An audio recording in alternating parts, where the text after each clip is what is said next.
So hi everyone.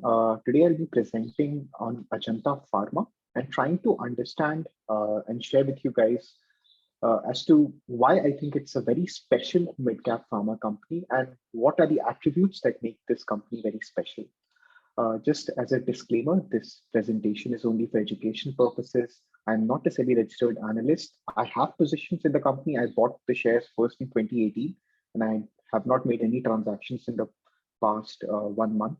Uh, and this doesn't represent my views of my organization.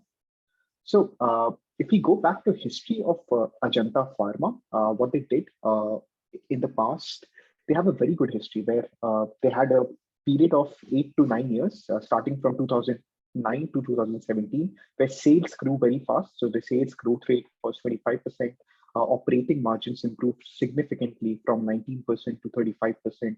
All this led to earnings per share compounding at 47%. And it was an undiscovered company in 2009-10, which got discovered. So there was also some re-rating. So the stock was actually in 76 bagger in this time frame, which translated to 96% CAGR.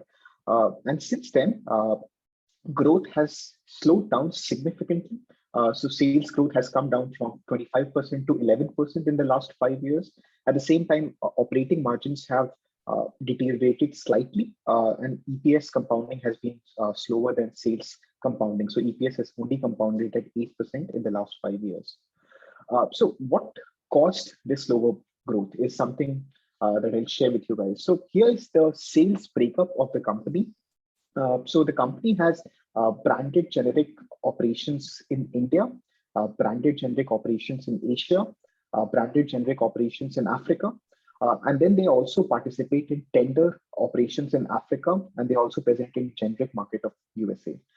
So in FY17, the tender Africa business, which is mostly tender business for anti-malarial drugs, used to contribute to 530 crores of sales, which has come down over a period of time. So there has been a lot of degrowth in their tender business in Africa, and this has been because of lesser money being allocated by international organizations. The management has tried to rectify this by growing their branded Africa business at a faster rate, and we can really see this. So the overall Africa sales has kind of stayed in the same range, but the mix has completely changed. So despite having the same or very low sales growth in the last 5 years in Africa, the constituents has completely changed. So now the branded business is much, much bigger versus the tender business. And in the last 5 years, they've also managed to crack the US generic market. And I'll talk more about it in this presentation. Currently, we are doing $85 to $90 million of sales in US. India has been a very profitable and a very good business for them, and the growth has been slightly higher than Indian pharma market growth. And Asia business also has been a very good growth market for them. So overall, although sales growth has been lower, the sales mix has completely changed.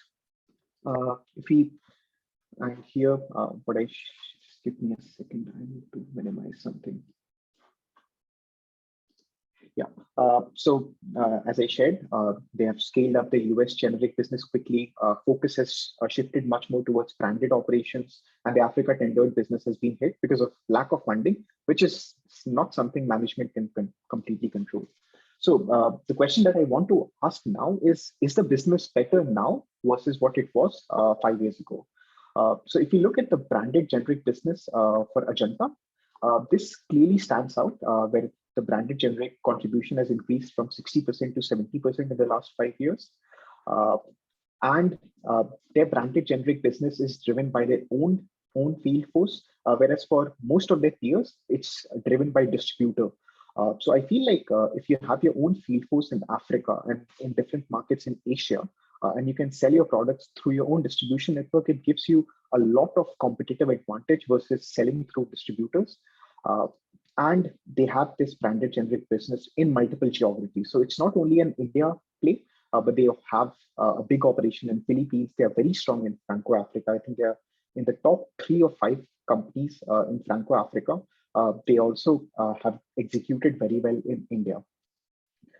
So now I'm trying to answer, is branded generics actually a better business compared to others? So instead of looking at it from an investor viewpoint, I'm trying to look at it from a promoter viewpoint, so someone who's actually running the company. And here I'm sharing snapshots of Ajanta's subsidiary in Philippines and USA and how it has done in the last 5 years. A couple of things stand out.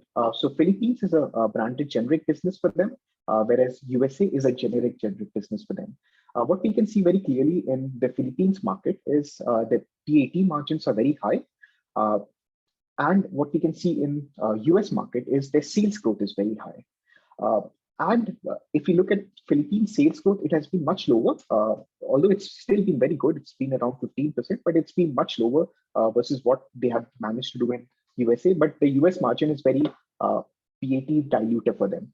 So this is not the actual money which Ajanta makes in USA, because they also make money in manufacturing operations, which is not captured in Ajanta Pharma USA numbers. But manufacturing operations are never as profitable as marketing operations. So what we can see from a management viewpoint is there is always a trade-off between revenue growth and margins. So although branded generic business can offer you very, very good margins, so like the Philippine operations are 15% plus marketing margins, whereas generic market can give you a lot of growth. So it's very hard to grow sales at a normal pace uh, branded generic market. Whereas if the market is already made and if you are just undercutting competitors, it's very easy to gain market share and see and grow your sales. So a generic market offers you much higher scalability, whereas a branded generic offers you a much higher profitability. And it's always a portfolio approach. So you cannot ignore one of these. And that's also what I feel the company has tried to do. Grow in a more balanced way, trying to keep the consolidated profit margins at a given level while also trying to grow the underlying sales. So if we now try to understand what works in a branded generic market and what Ajanta's strategy has been, it's been a threefold strategy. So Ajanta adopts a customized product approach. So each market they venture into, they design a product basket according to the demand that comes out of that market. Whereas most of the pharma companies, their approach is they might have expertise in a particular therapy. For example, a company like Cipla has a expertise in respiratory therapy. So Cipla's approach is generally go to markets with your products, with your respiratory products where you're strong, and then try to create a market for that or try to sell your products in that market. Whereas Ajanta's approach has been to create a customized product basket according to the market demand rather than trying to push your own products over there. So it's a slightly differentiated approach. Also, Ajanta focuses on bringing new molecules to the market which are not present already. This gives them an opportunity to create a niche in some ways because they can introduce new molecules where there is lower competitive intensity. So although they have to build a market, but at the same time, there's lower competition. So 60% of the Indian product basket is new molecules that were introduced in India for the first time. And the third focus for them is focus on chronic segment. So try to sell more drugs through doctor prescription because that's much more sticky in nature, and try to focus on chronic diseases such as diabetes, cardiology, central nervous system, where the stickiness of the customer is much higher versus acute where it's once you take the medicine, you are kind of you have healed. So their focus has been to bring customized products to the market, to bring new molecules and focus on the chronic segment. And all this has reflected also in their growth. So here I'm showing the last 12-month growth from June 2022 for all the major players. And what we can see for Ajanta is acute contribution for them is much lower versus IPM. So on an average in Indian pharma, Ajanta has much lower contribution of acute sales, and their sales growth is one of the highest in among Indian companies. So if we look at this data more granularly on a quarterly level, so all this data is taken from AIOCD, which is being published by Motilal Oswal, so credits to them for publishing this data set on a monthly basis. So Ajanta has been consistently growing much faster than the Indian pharma market. And this has been going on for the last 10 to 12 quarters. And it's one of the listed companies. It's one of the very few listed companies which has been outperforming domestic market growth consistently. And this is also very broad-based growth. So Ajanta's growth is not only in one therapy, but it's a mix of therapies. So they are growing faster in ophthalmology, dermatology, uh, pain, anti-infectives, anti-diabetes, and you can really see that their growth is very consistent across therapy. So it's very broad-based growth, and a large part of their growth is due to volume and price. So this also gives a lot of credibility, because if you're growing volumes of your chronic drugs, it means you are kind of growing your base business to a bigger extent than just raising your prices. So their growth is also, so in short, what we can see is they have done very well in terms of growth, and this growth is very broad-based across therapies, and it's also led by volume. And all this has translated into improved rankings over a period of time. So in the last 8 to 10 years, they have grown very fast, and now they're the second biggest player in ophthalmology, and they have improved their rankings in all their therapies. I think Vijay has a question. Maybe I can take that. Yeah, sorry to interrupt, but Harsh, if you go back to this pricing, volume, and uh, profitability, right? See, if they're launching new products and new therapies, Mhm. obviously any pricing, if their pricing means all the growth will go into pricing, right? If I understand correctly. So do we have a split of from where the volume growth is coming and from where the pricing growth is coming? I'm So sure they don't how publish this that, but data, how this data is represented is, so this is the volume growth in your existing molecules, this is the price growth in your existing molecules, and this is new product that you're introducing in the okay. market. So how is it possible they can raise prices and still grow volumes? It's So yeah. in the last, so this is only for monthly average turnover. So for the last 12 months ending June 2022, this is because the government also allowed price increases up to 10%, just Oh, because API prices kind of shot up. gone up. So Hmm. 7% is not normalized. Over a longer period of time, pricing growth has been 3 to 5% across companies, and this is also consistent with Ajanta. What I wanted to point out was, for a lot of companies, growth is more on pricing versus volume. But if you Yeah. can grow volumes much more, it's much more sustainable. So that's what I wanted to talk about. And then you obviously have to introduce newer products. So it's volume and price of your existing product range, and then the new product which you're introducing in the market. Mm. Is this Okay. all organic growth for Ajanta, or has there been any acquisition? Because I mean, I think the Completely previous organic. slide, which had the quarterly Completely growth, that organic. looked to be quite high Com- actually yeah, exactly. compared That's to the the special market. part. That's the special part of Ajanta. It's completely organic. They have not done a single acquisition in the last few years. So all of this is new products coming out from their own basket. So that's also something which makes them very special that way, that they can grow organically this well. Because growing at 100% premium to IPM organically, it's not easy, and they have managed to do that. It's also a scale of a part of size. They are still only ranked 28th in IPM, so they still have quite a few places to climb. So they are still Would it be small in the fair to broader assume scale that of things. 3 years back their market share was like half of what it is currently? So it shows zero point 0.7. So a similar table in September 20, their market share would have been closer to what, point 0.4, Point 0.5, point 0.5 would be 0.3. probably the right. Hmm, Point okay. 0.5 would probably be the Hmm, right number. Uh, hmm, Also, yeah, you can go to different databases and you'll get hmm. different So sure, I figures. mean, so roughly, I mean, they've It's doubled their market share in whatever 3 years or four if years or not whatever. doubled, they have grown much faster Hmm, than the market. At least 50% hmm, higher than the market is something hmm, which hmm, is which you can see. And all of this is organic, which makes it extra hmm, special. The only company which has managed to achieve these kinds of growth rates in the listed universe, the other one is IPCA. You can also see for IPCA, the growth has been hmm, very fast.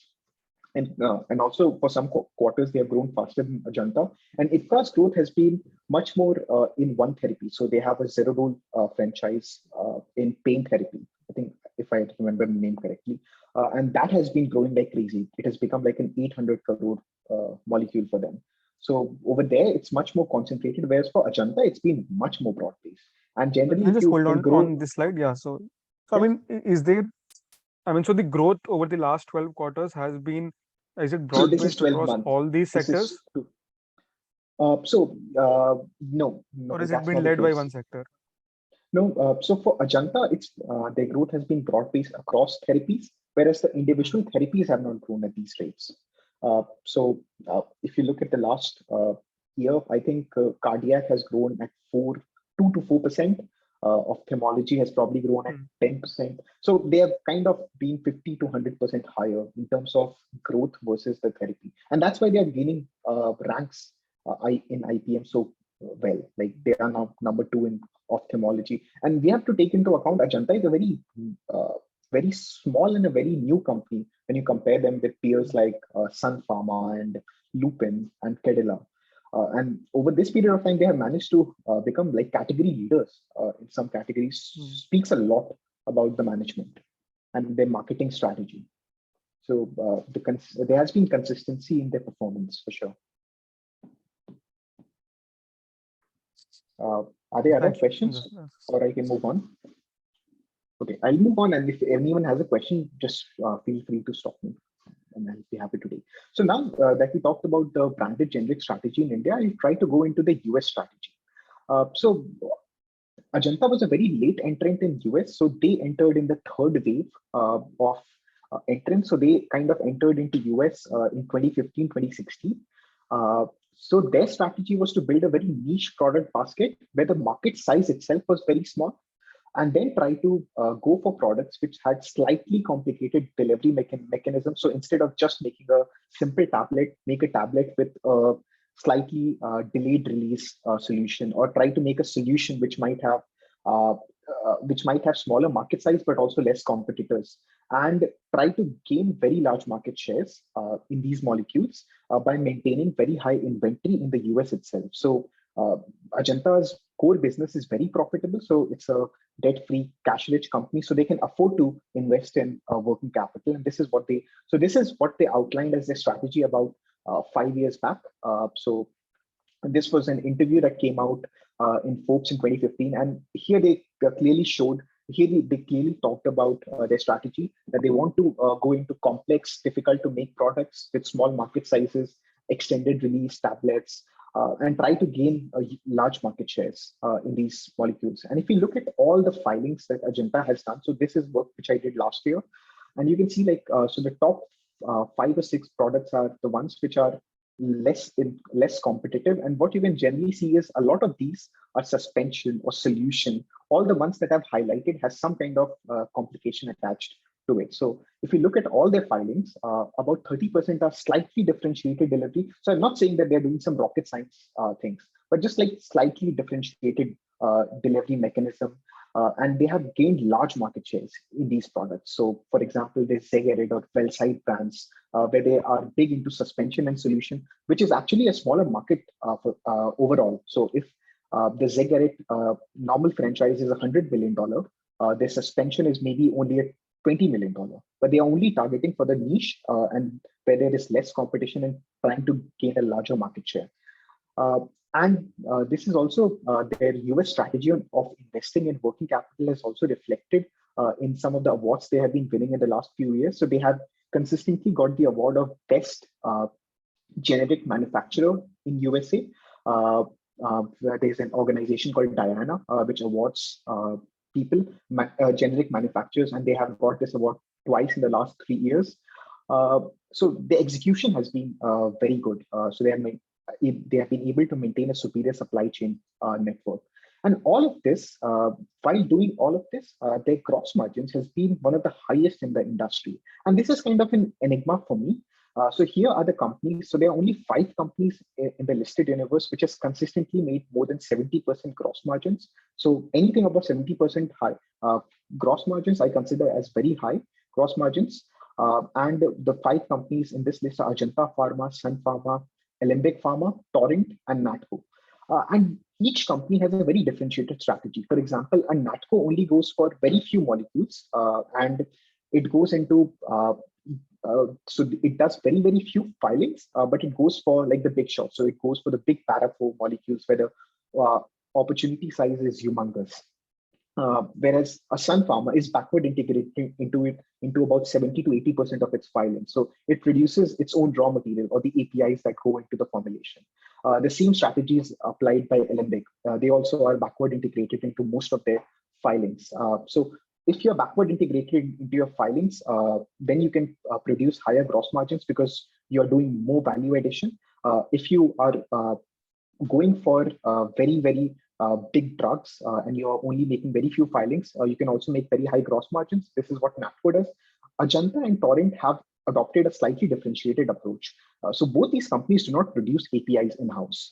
So they don't follow a vertically integrated model, but they have still somehow managed to do 70% plus gross margins.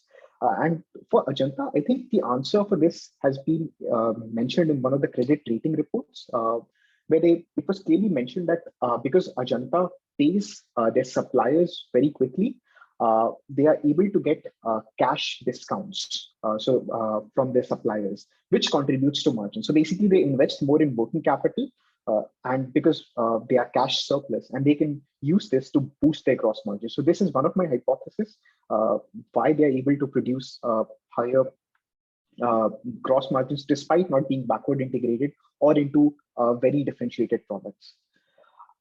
So overall, if I have to summarize Ajanta Pharma, I think it's a company which believes in finding niches and tries to dominate that. And this is really reflected in the ROEs and ROCEs of the company. It's always been maintained above 20%, which is rare for a company which is already doing the 700, 800 crores profit per year. They have managed to do 20% plus ROEs, ROCEs. So why I say that's their strategy, it's really reflected in how they have done. So they are number two in ophthalmology market in India. And they chose the ophthalmology market because it's a very small market. When they entered, a Sun Pharma wouldn't even care much for it because it was a very small market. So they tried to grow in the ophthalmology market. Now they are number two, just behind Piramal Pharma. They were very early entrants into Africa market. And most of the Indian companies which go to Africa follow a distributor-led model, whereas Ajanta tried to focus on using their own field force. So they actually have people on their payrolls where they market only Ajanta's products. So they have actually field presence in Africa, which is very rare among Indian companies or even global companies. They were able to rapidly scale in the US despite competition and being a late entrant without having any kind of backward integration. So without producing any bit of APIs in-house, they were able to scale very well in the US just because of their differentiated filing strategy. Recently, they have been venturing into the trade generics market in India, which is also scaled beyond 100 crores. It's a very cash flow focused management. And internally, they target ROICs. So that's one of the reasons why the ROEs are still higher. Even in this pharma downturn, they have been doing very well. And all this has resulted in very high ROCEs. In terms of valuation, there was a time when Ajanta used to be market darling. This was around 2015, 2016 timeframe when they were coming out of that huge growth phase. They used to get 40 to 50 times multiple. Since then, euphoria has died out. Now they're trading. Now they trade between 20 to 30 times price to earnings multiple for the last 4 5 years.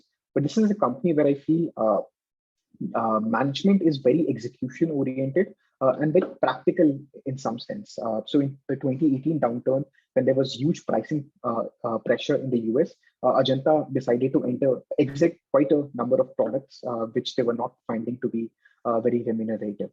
So it's a very cash flow focused or in colloquial terms, very banya management. So that's my presentation on Ajanta. I'm invested in the company. I don't have any transactions in the past 1 month. My detailed portfolio is available at the link below, and I'm not a registered analyst. And with that, I'll be happy to take any questions or suggestions. Maybe I go first. So as far as I don't know if I misunderstood correctly or one of the earlier slides. To my knowledge, so they go for niche, smaller markets and less competitive. But why are their US margins are still low? So I think when you are mentioning about I US think on your market, second or third slide, it was like 3% or something. yeah. So this is marketing margins. This is not the overall margins which the company makes. Okay. Let me just go to yeah, this one. So you're talking about this margins. Why it's so low? So this is marketing margins. So this is the margins being reported by their US subsidiary, which owns an office, which operates out of an office in Jersey, and it houses around 20-25 people. Whereas most of the money that Ajanta makes on the US operation is via manufacturing in their factories in Guwahati and Dahej. So most of the margins is booked in Ajanta standalone, and USA is only it's kind of a front end shop, which so most of the money that Ajanta makes in USA is from manufacturing that happens in India, which is not captured in USA subsidiaries. But obviously, in USA, they will not be making as high PAT margins as they do in other branded markets like Philippines. But it's really because most of the margins are captured in the Indian subsidiary. So the second question also is that like, so you said that they go into Asia. Do you know how many countries? Or I mean, normally Yeah, Indian pharma is not. yeah. So I think overall in Asia, they are present in maybe 10 countries where they have Oh, big really? presence in. Okay.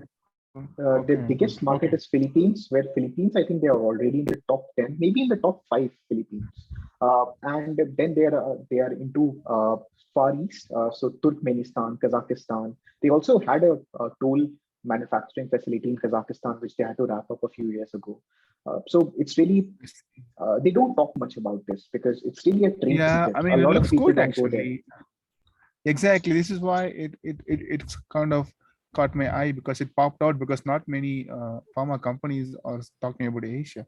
The last question, actually, this is in addition to Ajanta in general, also to the audience, is that like, I do believe the ophthalmology solutions will become really big because I mean, I do see with my eyes that with lots of all these new modern devices with all these smartphones and iPads and laptops coming creeping up everywhere in our life, I have a feeling this ophthalmology will become a bigger later. Maybe people need eye drops to keep it moisture or something like that.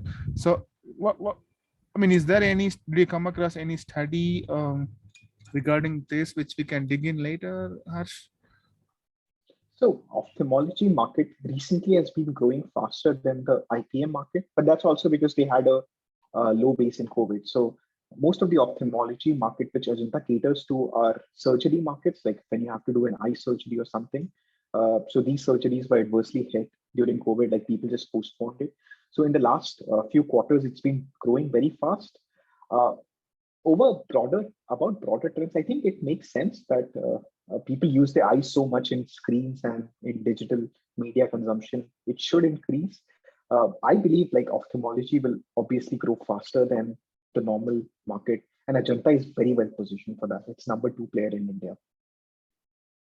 And any idea who is the number one in states? Yeah, so this it's I forgot the name. So Piramal has a joint venture with this Okay. company, which is the biggest uh, Okay. company, which is the biggest company globally. But I can share the name with you. Just give me a second, and in that time, I can also take other questions. Thanks, Harsh. That was really great.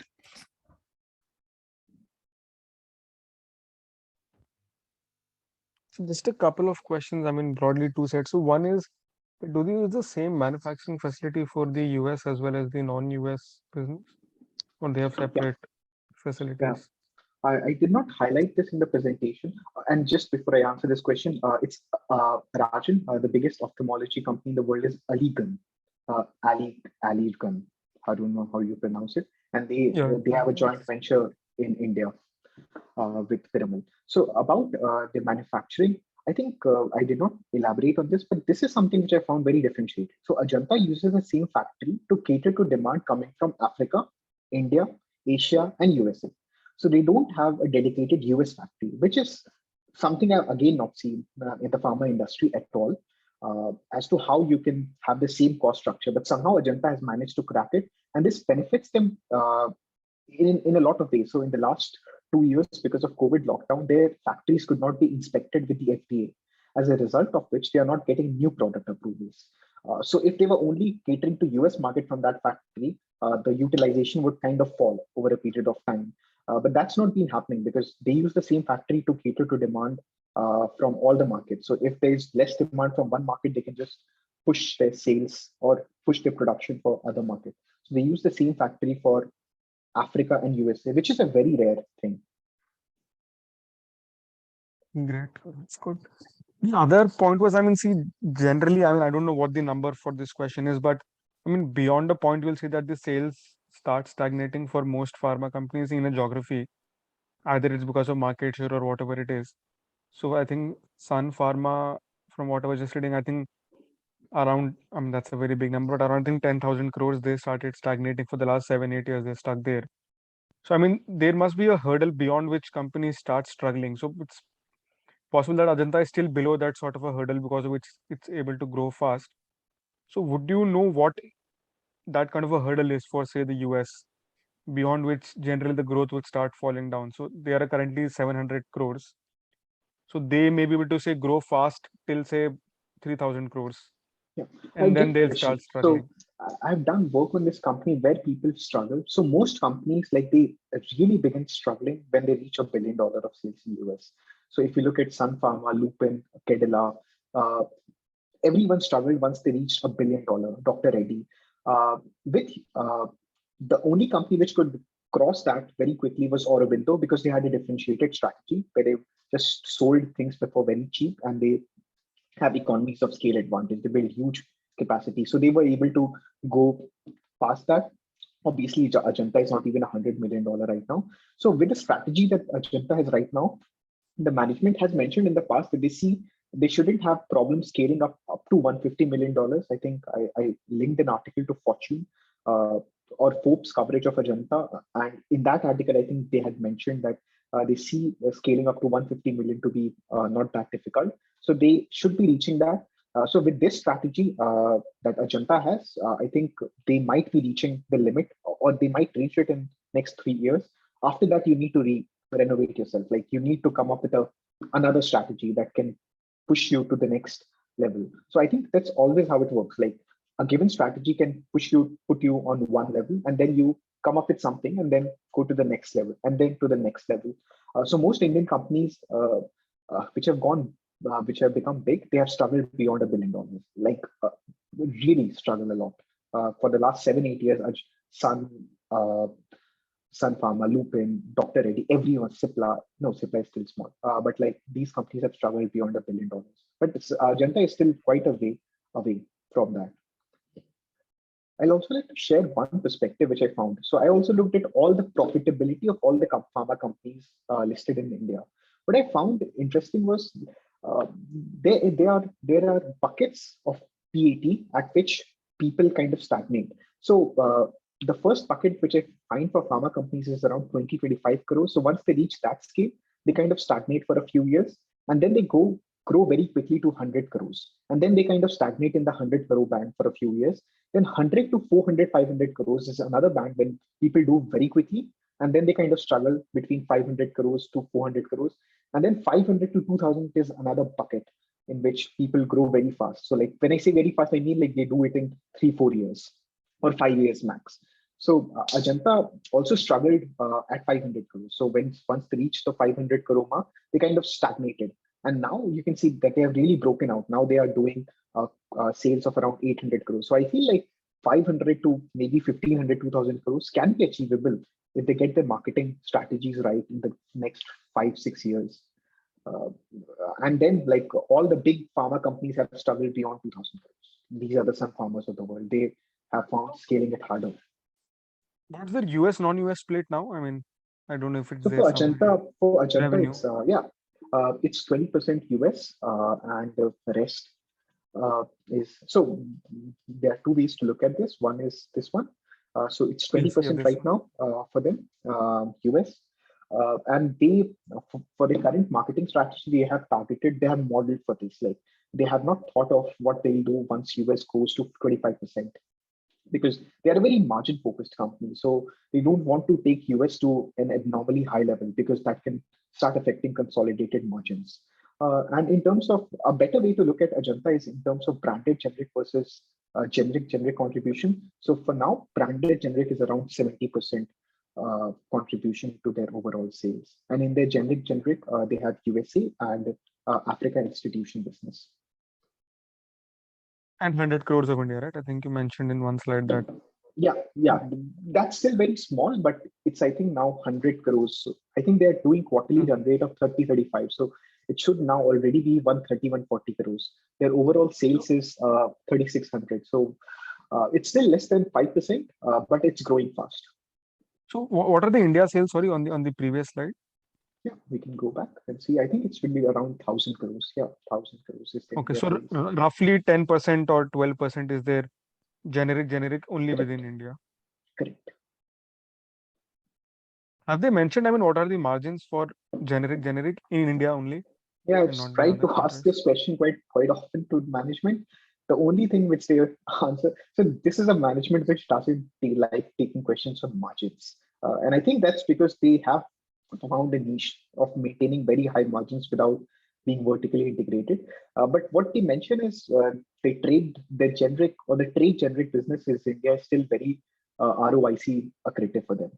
So Hmm. it still is doing more than 20% ROIC. Maybe it's not doing now, but they envisage that ROIC would be more than 20% for them. Uh, if I have to look at other companies, so the biggest generic company in India is Cipla. They have a very big generic business or trade generics business, and I think it should be around 40 to 50% maybe gross margins. But then your SG&A cost is zero. You don't have to spend money on marketing. So EBITDA level, it should be higher. Like it should be at least 15-20%. Otherwise, why would a Cipla be doing it if they are not maintaining 15-20% margins in India? But all, these trade generics, are they all on a tender basis or these are, I mean, how No, do so they these are Jan are they Aushadhi distributed? shops. So these are like Yeah, these are these the government Jan run. Aush, Yeah. So, but they would Jan run Aush. tenders, right? So it would be a tender-based business. No, not really. So basically, you sell. So one is tender, but that is a public health business, which is different. So government does tender for when they are procuring medicines for the government hospitals or for a given Hmm. program. So that's very different from trade generics. Trade generics is those Jan Aushadhi shops where people go for cheaper variant of the same molecules, and over there, it's the guy who's selling to you pushes the product. So it's still uh, done through a retailer, and it's not done through a it's not done through a tender.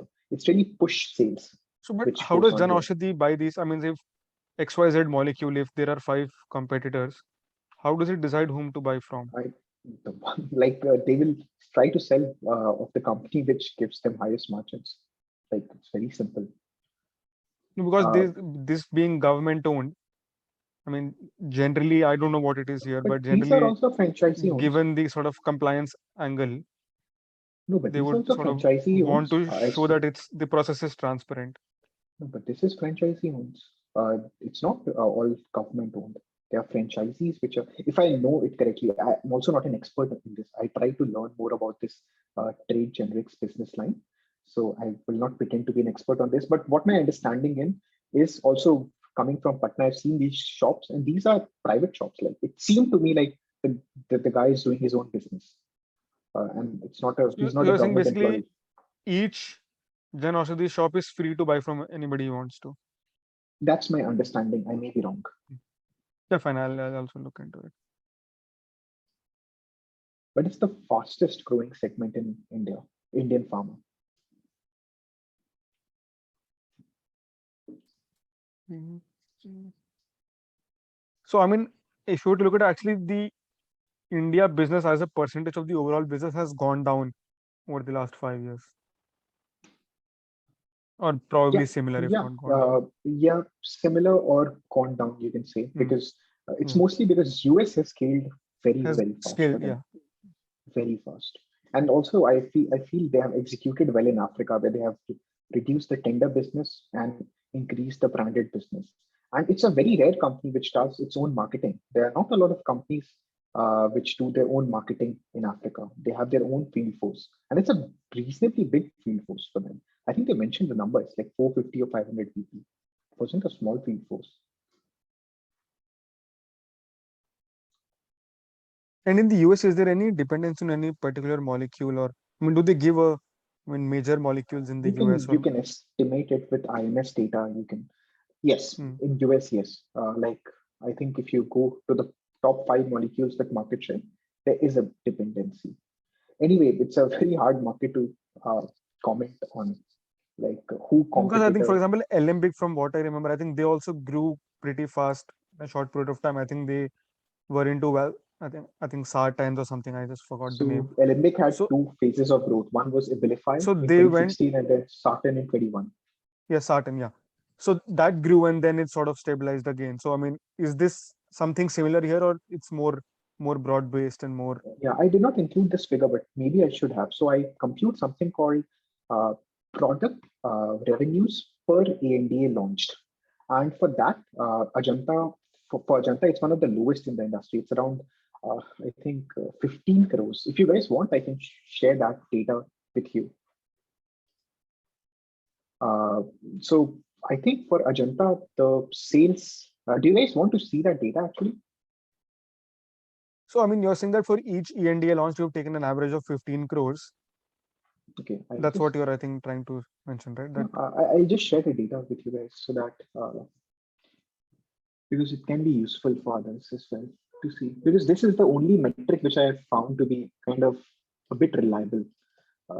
If you have a lot of concentration, so if you're doing 40 crores of sales per product, you are in some shit because one product going bad can hit you very bad. So if we look at here, what I've shown is US revenue per launch uh, over years. And what you can see is for Ajanta, it's between 10 to 20 crores. So that comes around 2.5 million dollars.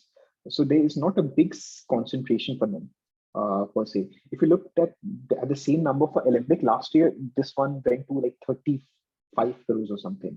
So whenever this number goes how many beyond were the launches? I 20, mean, what is the denominator for this? The number yeah, of so you launches? can see this. So 20, ANDA 30. launched Okay. and 36, 39. Yeah. So by 2022, there are 39 molecules which were commercialized Hmm. and 17 crores or 18 crores. But it's still like the highest in the history. So there is potential for price erosion. Like I mean, in but the I mean, last cycle, in the nobody last knows cycle, whether they it's went, it's because five are at 30 yeah, and the remaining yeah, 35 are at 5. So I mean yeah, that's I mean yeah, nobody knows yeah. that, but yeah, I that's the risk. completely agree. In the last cycle, it went down to 10 crores. So it can also go down quite a lot this time. In the last cycle, it went to 10 crores per ANDA launched. So, but it's very hard to know if they don't give out a problem like a distribution, a complete distribution of where the sales is coming Do they from. also do those, I mean, para 4 filings and all where they get exclusivity, or They do. they They do? also do. They don't have. So far, they have not had any successful big product so far. Hmm. Like an Abilify or a Sartan or something like that. They have never managed to have a big product like that, uh, which actually can be a good thing for them because it also gives you a couple of years of very good cash flows if you can get one of these paraphors. So they are going to come up with a couple of good molecules in the next year. Like Chantix is one. There's another one. These are paraphor opportunities. So although it can make your sales lumpy, but you get one-time cash flows, and you decide what you want to do with that. I think you mentioned this that they are across product, I mean, sorry, delivery mechanisms. So they are not only into tablets. So what other, I mean, delivery mechanisms do they have other than tablets and maybe slow release tablets? Yeah, I can share my E&D analysis for. I did not know if there'll be so much interest on this. Do you guys see this new Excel sheet? Okay, Yeah, so here you can see like delayed release tablets, extended release tablets. So these are two mechanisms, and then uh, you can have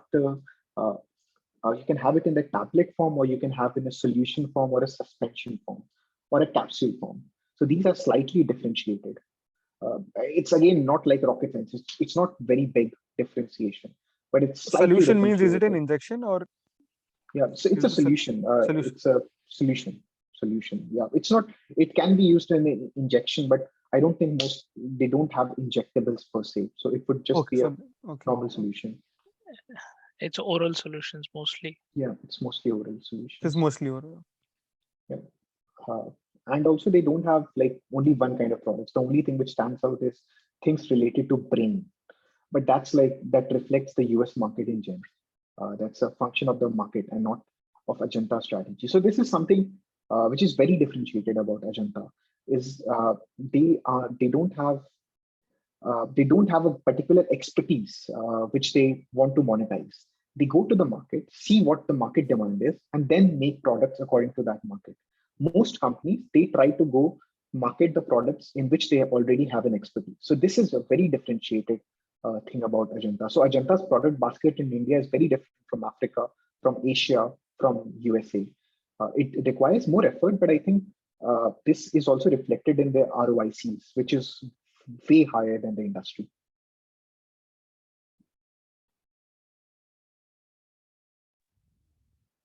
Interesting. I shall add a couple of points, if you don't mind, to Yeah, this from please do. from common medical practice point of view.